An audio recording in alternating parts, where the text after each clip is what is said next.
কাণ্ড খুবই দুঃখজনক।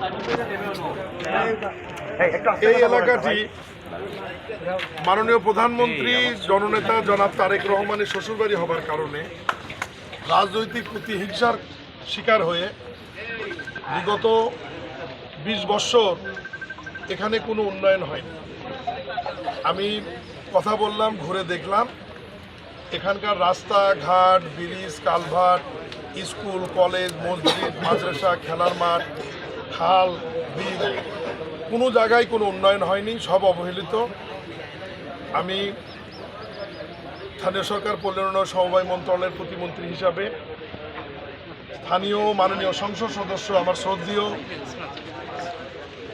এম এ মালিক সাহেবকে সঙ্গে নিয়ে, স্থানীয় নেতৃবৃন্দ আমাদের বিএনপি নেতা কামাল উদ্দিনকে সঙ্গে নিয়ে এলাকা ঘুরে দেখেছি।